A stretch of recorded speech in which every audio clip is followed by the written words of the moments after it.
नमस्कार, मैं हूं पवन त्यागी। महाराष्ट्र के उद्धव सरकार में गृह मंत्री रहे अनिल देशमुख ईडी ने गिरफ्तार कर दिए हैं और यह गिरफ्तारी इसलिए हुई है क्योंकि ईडी लगातार उनको सम्मन पे सम्मन जारी कर रही थी, नोटिस दे रही थी, पूछताछ करने के लिए बुला रही थी और यह पूछताछ थी 100 करोड़ उगाही को लेकर। महाराष्ट्र की राजनीति में एक बड़ा भूचाल अब इस अनिल देशमुख की गिरफ्तारी से आने वाला है और 6 नवंबर तक अनिल देशमुख को यह कस्टडी मिली है ईडी की। निश्चित रूप से इतने में काफी कुछ ईडी के पास आ चुका होगा, सीबीआई भी इसमें लगी है, तो निश्चित रूप से यह सारा का सारा मामला खुलासा होने जा रहा है। आपको बताएं, जो 100 करोड़ की उगाही का मामला है, ये मुंबई के पूर्व पुलिस कमिश्नर परमवीर सिंह ने आरोप लगाए थे कि जो गृह मंत्री अनिल देशमुख हैं हमारे, वो मेरे कमिश्नर रहते हुए ट्रांसफर और पोस्टिंग के एवज में रकम मांगते थे, मोटी मोटी, और करोड़ों रुपए इकट्ठा करते थे।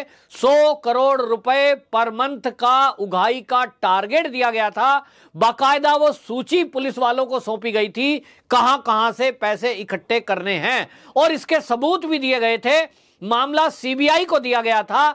सीबीआई को जो परमवीर सिंह है, उन्होंने एप्लीकेशन दी थी, लेकिन जब इस मामले की जांच शुरू हुई तो पता लगा कि भारी अनियमितता अनिल देशमुख के द्वारा की गई है पैसे के लेन देन में।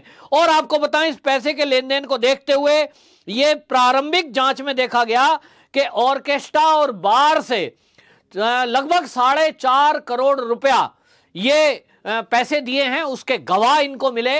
और जब ईडी को ये गवाह मिल गया तो उसके बाद और आगे जांच हुई कि आखिरकार ये जो पैसे बार, ऑर्केस्ट्रा और होटल से मिले, ये अनिल देशमुख ने डाले कहां, क्योंकि बैंक की स्टेटमेंट या संपत्ति अगर नहीं मिली तो वो प्रूफ नहीं बनता। और इसलिए ईडी ने जब आगे जांच की तो पता लगा कि अनिल देशमुख के परिवार वालों ने, अनिल देशमुख ने एक एनजीओ बना रखी है, उसका नाम है श्री साईं शिक्षण संस्थान। ये श्री साईं शिक्षण संस्थान में दिल्ली के एक व्यक्ति की तरफ से 4.18 करोड़, लगभग 4.25 करोड़ रुपया ये उस ट्रस्ट में डाला गया। और जब उस ट्रस्ट में पैसे डालने वालों से पता किया गया कि ये पैसे आपने एनजीओ को क्यों दान दिए, तो जैसा एनजीओ वालों का जवाब होता है, हमने तो दान किया है। लेकिन उसके पीछे की परतें कैसे खुलेंगी, इसके लिए ईडी ने मामला सीबीआई को ट्रांसफर किया और दोनों मिलकर के संस्था इसकी जांच कर रही है। अब इस मामले में आपको बताएं, जिस तरह की गिरफ्तारी हुई है, अब इस गिरफ्तारी में यह बाकायदा पूछताछ होनी बाकी है, क्योंकि जिस तरह से 8 घंटे अनिल देशमुख से ईडी ने जांच पूछताछ की, जो प्रश्न पूछे, उन्होंने केवल इतना कहा कि मेरा इससे कोई लेना देना नहीं है और ये परमवीर के द्वारा लगाए गए आरोप झूठे हैं। तो उन्होंने झूठे सिद्ध कर दिया, जबकि ईडी के पास ये प्रूफ थे कि उनकी एनजीओ को पैसे करोड़ों में दान में मिले हैं और वो दान देने वाले का मकसद था किसी अफसर की नियुक्ति कराना, किसी ट्रांसफर पोस्टिंग में पैसे लेना, और बार और होटल वालों से पैसे इकट्ठे करके, एक होटल का ग्रुप था, उनके द्वारा भी इसमें पैसे डाले गए। वो जो ट्रांजैक्शन थी उसके पता लगाने में ईडी को ये सूत्र हाथ में लगे, ये सबूत हाथ में लगे कि ये जो पैसे हैं ये एनजीओ के जरिए अनिल देशमुख को दिए जा रहे थे। मामला 100 करोड़ में कुछ प्रारंभिक जो जांच मिली, इसमें आपको एक बात और याद होगी कि महाराष्ट्र के अंदर इंटेलिजेंस हेड थी रश्मि शुक्ला, जो कि आईपीएस हैं सीनियर। वो जब इंटेलिजेंस हेड थी उस समय उनको भी इस ट्रांसफर पोस्टिंग के घोटाले की जांच मिली थी, और उस जांच के लिए जब उन्होंने उसको जांच की मुख्य सचिव के आदेश के बाद, परमिशन के बाद, तो उनके हाथ भी ऐसे सबूत लगे थे। पता लगा कि उद्धव ठाकरे सरकार में बैठे हुए बहुत सारे मंत्री, उनके विधायक, बहुत सारे लोग इसी ट्रांसफर पोस्टिंग में करोड़ों रुपए का हेरफेर कर रहे हैं, यानी पैसा कमा रहे हैं। नेताओं के फोन आ रहे हैं, लेकिन नेता उधर पैसा ले रहे हैं। नेता अधिकारी मिलकर के मनमर्जी की ट्रांसफर पोस्टिंग करा रहे हैं, जिसमें डीसीपी, एसीपी लेवल के लोग भी थे, और वो फिर पैसे कहां से कमाएंगे, उगाही करेंगे। यानी पुलिस, प्रशासन, नेता सब मिलकर के उगाही चला रहे थे।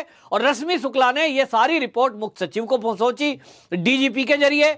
उस समय डीजीपी जो राज्य में थे महाराष्ट्र पुलिस के, सुबोध जायसवाल डीजीपी थे महाराष्ट्र पुलिस के, उनको रिपोर्ट सौंपी और उन्होंने वो रिपोर्ट सौंपी उद्धव ठाकरे को, लेकिन उद्धव ठाकरे ने उस रिपोर्ट पर कोई कार्रवाई नहीं करी। इसके बाद जो खेल शुरू हुआ, उद्धव ठाकरे को जिन आईपीएस अधिकारी रश्मि शुक्ला को इनाम देना था, इनाम देने के बजाय रश्मि शुक्ला को चुप रहने के लिए प्रताड़ित किया गया, टॉर्चर किया गया, ताकि रश्मि शुक्ला ट्रांसफर करा ले यहां से। और हुआ भी वही। रश्मि शुक्ला आईपीएस हैं भाई, सीनियर है, समझ गई कि सरकार इसमें कोई कार्रवाई करेगी नहीं और तुमको ही टारगेट किया जा रहा है। तो आईपीएस अफसर हो या आईएएस, इनको अगर आप बेइज्जती कर दो तो अपनी इज्जत को रखने के लिए वो लोग ट्रांसफर करा लेते हैं। ऐसा पूरे देश में देखा जाता है। नौकरी कोई खा नहीं सकता, वो इतनी आसान नहीं है, क्योंकि वो नौकरी उनको गृह मंत्रालय के द्वारा मिलती है, केंद्र के अधीन है, तो राज्य सरकार का डायरेक्ट इंटरफेयर नहीं चल सकता उसमें। और इसलिए रश्मि शुक्ला ने भी वो अपना ट्रांसफर, अपने अपमान को जब देखा कि अपमान कर रही है राज्य सरकार, इनाम देने के बजाय, ट्रांसफर पोस्टिंग घोटाले पर कार्रवाई करने के बजाय अफसरों पर, जो उद्धव ठाकरे मुख्यमंत्री हैं वो मौन होकर बैठ गए हैं, उस रिपोर्ट को दबा दिया है। तो रश्मि शुक्ला ने अपना ट्रांसफर के लिए एप्लीकेशन दी और डीजीपी महाराष्ट्र और रश्मि शुक्ला इंटेलिजेंस हेड, दोनों जो अफसर है वो केंद्र में आ गए और केंद्र के जरिए और दूसरी जगह पोस्ट हो गए वो। लेकिन इसी मुद्दे को लेकर देवेंद्र फडणवीस ने ये मुद्दा उठाया था, और फडणवीस ने जब ये मुद्दा उठाया था तो इसको लेकर के उन्होंने ये कहा था कि पेन ड्राइव में मेरे पास वो रिपोर्ट है, मैं इसको केंद्र में देने जा रहा हूं। हालांकि मेरे जो सूत्र हैं वो बता रहे हैं कि ये देवेंद्र फडणवीस द्वारा खाली एक सुर्रा छोड़ा गया था जिससे एक सनसनी फैलाई जा सके, क्योंकि वो सरकारी दस्तावेज है, सरकारी दस्तावेज, सरकारी जानकारी। यदि किसी का फोन टैप रश्मि शुक्ला आईपीएस ने किया था इंटेलिजेंस हेड होते, तो वो किसी मुख्यमंत्री को तब दिया जाता है जब वो कुर्सी पे हो। और रश्मि शुक्ला की ये जो जांच हुई है ये उस समय में हुई जब उद्धव ठाकरे मुख्यमंत्री हैं, बन गए। तो देवेंद्र फडणवीस विपक्ष के नेता हैं, एक विधायक हैं, उनके हाथ में वो रिपोर्ट जाने का कोई मतलब ही नहीं है।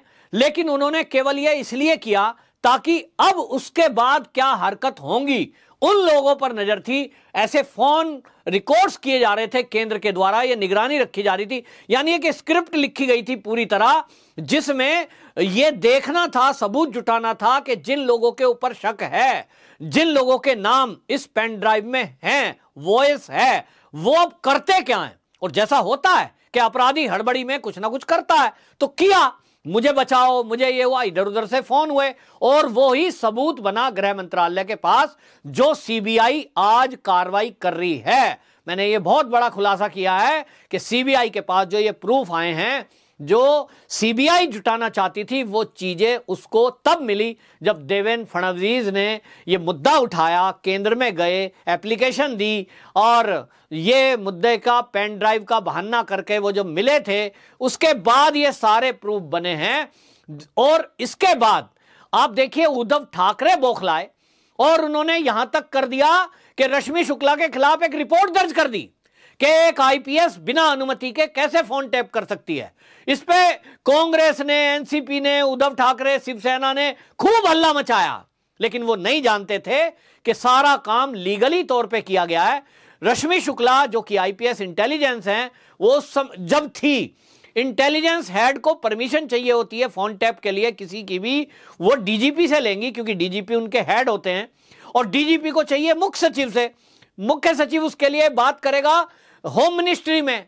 अब होम मिनिस्ट्री में होम मिनिस्टर बैठे हैं अमित शाह, जिस समय का यह वाकया है, तो अमित शाह से बात करनी है, यानी होम मिनिस्ट्री में जो सचिव हैं उनसे बात हुई, वो अनुमति उनको मिली, और उस अनुमति के बाद वो सब कुछ काम लीगली हुआ।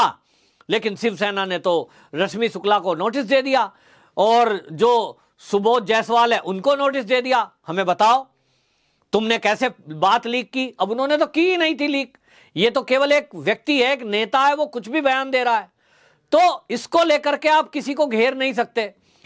तो ये सारा जो खुलासा हुआ, वो उसमें सीबीआई और ईडी को जो चाहिए थे सबूत, वो सबूत और इलेक्ट्रॉनिक एविडेंस वो मिल चुके हैं। और जो मेरे सूत्र हैं वो ये बता रहे हैं कि इसमें उद्धव ठाकरे की भी इन्वॉल्वमेंट इनके हाथ में है, क्योंकि उद्धव ठाकरे जी की तरफ से भी कुछ फोन हुए हैं, संजय राउत की तरफ से भी कुछ फोन हुए हैं। वो सारा कच्चा चिट्ठा आज की डेट में सीबीआई के पास है और 100 करोड़ की उगाही वाले मामले में काफी पुख्ता सबूत ईडी और सीबीआई के पास हैं। आने वाले समय में आपको बता रहा हूं कि दिवाली पर पटाखा बैन है, बम छोड़ना बैन है, लेकिन ईडी और सीबीआई इस दिवाली के बाद आप देखेंगे बड़ा बम फूट सकता है महाराष्ट्र की राजनीति में, जिसके लपेटे में उद्धव ठाकरे जी मुख्यमंत्री भी आ सकते हैं। क्योंकि 100 करोड़ का जो मामला है, जैसा कि अभी तक का मामला, अभी तक अनिल देशमुख को लग रहा था कि आप कुछ भी बोल दोगे तो ईडी और सीबीआई